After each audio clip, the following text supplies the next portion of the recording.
Every time I pick up this book and I open the pages, I see numbers and titles written through the ages of what once was and what is to come. I know that one thing is true, and it's what this book has to say to me and you. Now, I could start from the beginning or move straight to the end, but what I'm about to tell you is because I think of you as my friend. In the beginning, things went pear-shaped. Adam and Eve, they made a huge mistake. And if it was you or I living in that same time, I'm sure it would have been one of us that would have fell for that same lie. The enemy's job is to rob, kill, and destroy. He'll do anything he can to make you fall for his ploy. But what he uses for disaster, God can take and set up for a happy ever after. My whole life was caught up in chains. I never thought I could break away. It wasn't until one day I decided to pick up this book and see what it really had to say. The thing is, I grew up in church. I was 13 years old the day that I was hurt, when all I ever wanted was a safe place to feel connected. The same people who represent the steeple were the ones who made me feel rejected. From that day, I threw my Bible away. I made my mind forget everything it had to say. I moved into my brother's place. He placed a gun in my hand and he said, if anyone enters those doors, you aim it straight for their face.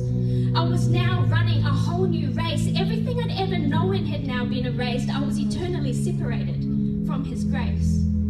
10 years went by after choosing to live in this universal lie, where I'd listened to the voices of this world instead of trusting in the big guy.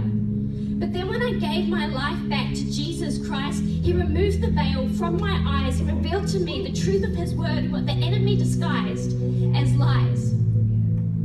Let me tell you something. There are 66 books written by 40 authors, inspired by God for his sons and daughters.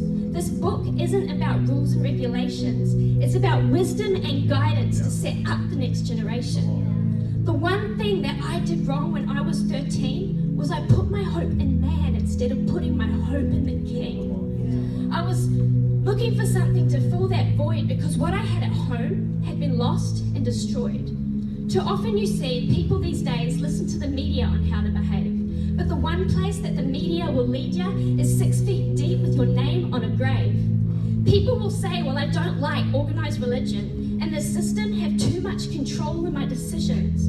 Well, take a look at the pigeons. The way they fly in formation is organized in their natural system. Don't get me started on the bees, because their main leader, she's known as the queen. What I'm trying to get at here is we live in a fallen world. Things are going to get offered to you, counterfeits disguised as pearls.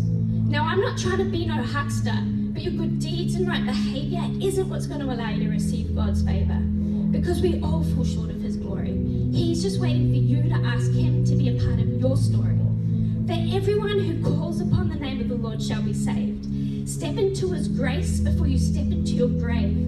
Call out to Jesus and you will be saved. Woo!